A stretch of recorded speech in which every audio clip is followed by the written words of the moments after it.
Сәлем достар, сіздермен бірге қысқа шолу арнасы. Менің есім Мирас және әріптесім Нұрсұлтан екеуміз сіздерге тамаша фильмдерге қысқаша шолу жасаймыз. Бүгін мен сіздерге 2010 жылы түсірілген комедиялық боевик «Пипец» фильмі туралы айтамын. Ал ендеше кеттік. Дэйв Лизецки қарапайым, тіптен қыздар қарамайтын оқушы. Олай болса да оның Тодд және Марти есімді жақын достары болады. Мектептегі Кэти Дом есімді қызға ессіз ғашық болып жүреді. Дэйвтің анасы дастархан басында аневризмнен қайтыс болған. Арада жарты жыл өтті, ал оның өмірі бұрынғыша жалғасуда.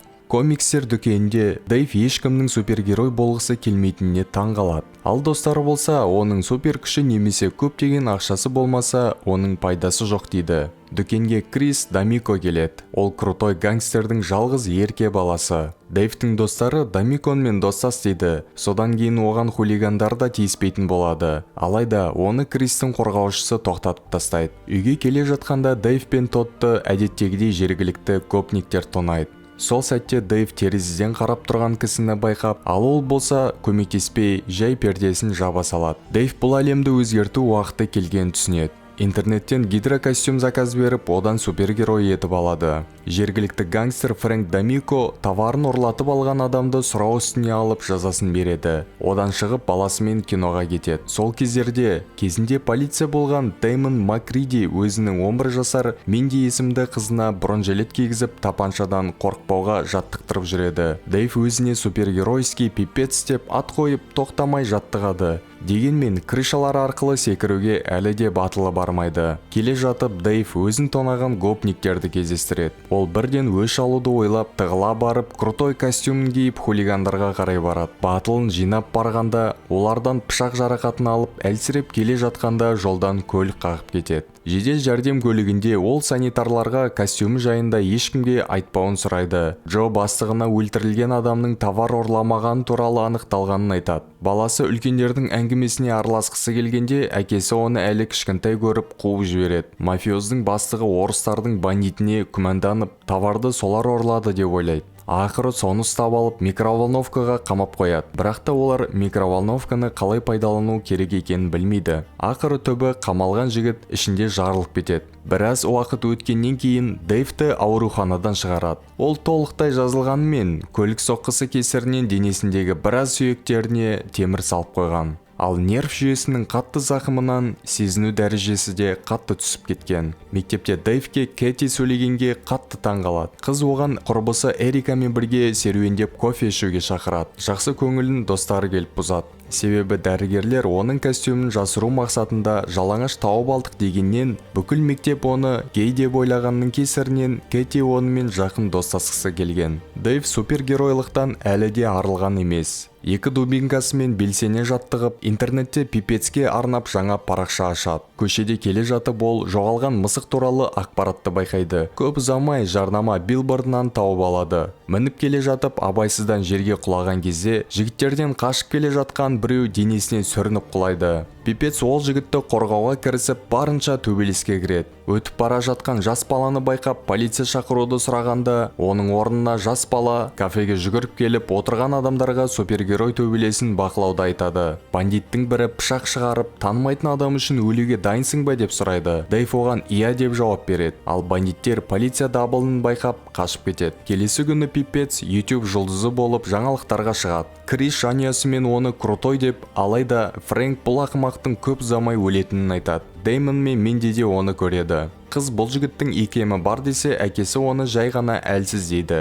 Дэйв Пипецтің парақшасына көп адам тіркелгеніне қуанады. Кэтидің гей деп ойлағанын пайдаланып, кафеге кездесуге барғанда, бұл қыздың Расул есімді бұрынғы жігіті қоймай мазалап жүргенін айтады. Ол тіптен Пипецке көмек сұрап хат жазған екен. Дэйв Пипецтің костюмін киіп алып Расулға барғанда, ол да бандиттердің құрамында екені анықталады. Ол Кэтидің мазасын алма деген үшін сабайын деп келе жатқанда маңдайынан шокермен атады. Көмекшілері Пипецті ұстап алады, ал Расул пышағын шығарады. Сол сәтте кенеттен киініп алған Минди оның арқасынан ұрып өлтіреді. Пипец жерде жатқан кезінде Минди барлық жексұрындарды жалғыз өзі талқан етіп жүреді. Қыздың артынан соңғы қалған бандит келе жатқанда, әкесі оны снайпер винтовкасымен атып өлтіреді. Менде әкесінің көмегіне рахметін айтады. Іштегі ақшаның барлығын жинап алып, Дэйвпен бірге терезеден шығып кетеді. Бэтмен костюміндегі әкесін қыз Папаня деп атайды. Убивашка крышадан секіріп Папанямен қараңғыда жоқ болып кетеді. Дэйв секіруге қорқып үйіне келіп, олармен салыстырғанда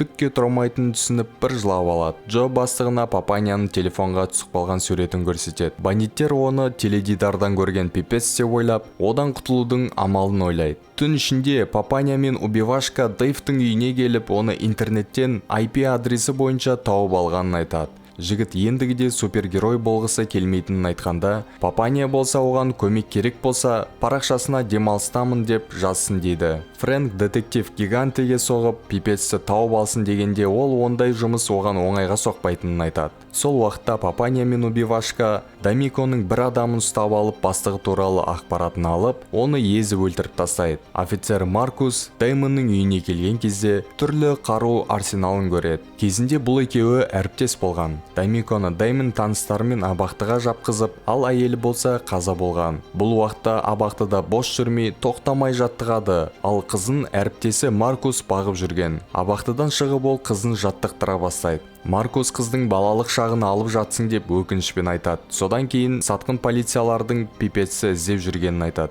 Фрэнк оның адамдарын пипец өлтіріп жүргеніне сенімді болады. Көшеде келе жатқанда супергерой костюмінде жүрген адамды көріп, өлтіргенше сабайды. Бірақ та ол жай ғана пипецтің жанкүйері болған адам еді. Кэти Расулдың өлгенін естіген кезде, ол пипецке хат жазған үшін өзін кінәлайды. Дэйв оны өлтірген пипец емес деп сабырға шақырады. Әкесінің әңгімесін сыртта тыңдап тұрып, есікті ашып келіп супергеройды қалай ұстау керек жоспарын айтады. Ол өзін қанды угар етіп, ат қойып супергерой болып қылмыскерді ұстап, теледидарға атын шығарады. Интернетте тез арада атақты болып пипецті кездесуге шақырады. Угар оған пипецтен шабыт алған мойындап, оның көмекшісі болуын сұрайды. Крис өзінің керемет угар мобилін көрсетіп, әкесінің бандиттеріне қарай алдап алып кетеді. Ал ол жерге келген кезде складтың өртеніп жатқанын көреді. Олар ішке кірген кезде бірнеше өліп жатқан жігіттерді байқап, ал угар өзінің іште қалдырған қонжығын алып сыртқа қашып шығып, әрең аман қалады. Әкесі баласы жайлы уайымдап тұрғанда Крис келіп, пипецті жай ғана клоун деп, складта жасырып кеткен қонжығындағы камераның видеосын көрсетеді.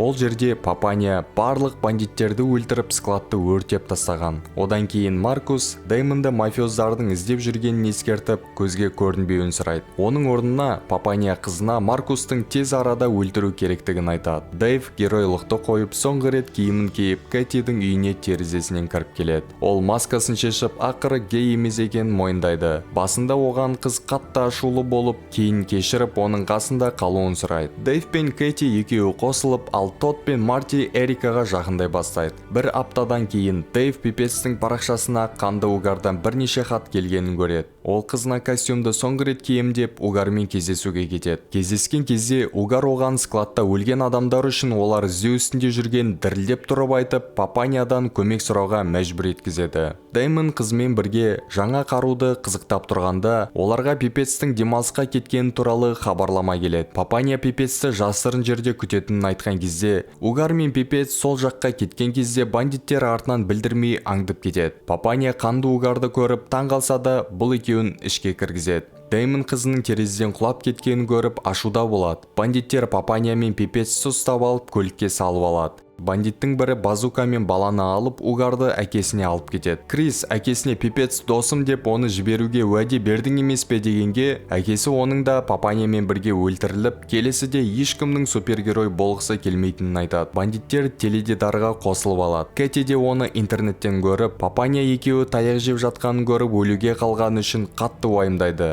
Зұлымдар екеуінің үстіне бензин құйып өртеп жібергісі келеді. Сол уақытта бронежилеттің арқасында тірі қалған Убивашка келіп, жарықтың барлығын сөндіріп тастап, қараңғыда көретін очкимен оларды бірінен соң бірін қыра бастайды. Бандиттің бірі Папаняның үстіне от лақтырып өртеп жібереді. Түбінде кішкентай қыз барлық зұлымдарды жалғыз қырып салады. Әкесінің отын сөндіргенімен, қызымен қоштасып болып ол өмірден өтеді. Убивашка пипецті босатып өзінің үйіне әкеледі. Дэйв қызға болған жағдайды ұмытып, онымен бірге тұруын айтқанда, қыз оған қарсы болып, әкесі мен анасы үшін өшін алуды жоспарлайды. жігіт те оны жалғыз жібермеймін деп ең мықты қаруын таңдап алады. Бандалар үлкен офисінде супергеройлардың келуін күтіп жүреді. Миндидің түрін бандалар білмейтінін пайдаланып, адасып кеткен кішкентай қыздай болып, ол жерге оңай кіріп кетеді де, тапаншасын шығарып оларды атып өлтіреді. Қыз костюмын киіп, лифтпен көтеріліп келіп, 3 күзетшіні тез жойып тастайды. Ол 2 тапаншасын алып, алдында шабуылдаған бір топ бандаларды атып қырады. Бір семіз ұрлап кеткен базукасымен қызды атуға келе жатқанда, терезеден пулеметі бар Джет пен Пипец ұшып келіп, оларды атып тастайды. Содан кейін Пипец пен Убивашка Фрэнктің офисіне кіріп келеді. Крис пен Дэйв төбелесіп кетіп, ал Фрэнк Миндимен қарсылас болады. Угар мен Пипец таяқпен төбелесіп жатып, бір-бірін ұрып құлатады. Фрэнк кішкентай қыздан біраз күшті болып, оны құлатып, тапаншасын шығарған кезде Пипец базукасымен атып жарады. Крис есін жиып, әкесінің қылышын алып келгенде, кеш болып, Пипец пен Убивашка алысқа ұшып кетеді. Екеуі шатырда тоқтап, қыз ақыры маскасын шешіп, шын есімін айтады. Минди Маркуспен бірге тұрып, Дэйвтің мектебіне оқуға келеді. Екі хулиган қыздың ақшасын тартып алмақ болады, бірақ та олар кіммен байланысқанын тіптен білмеген.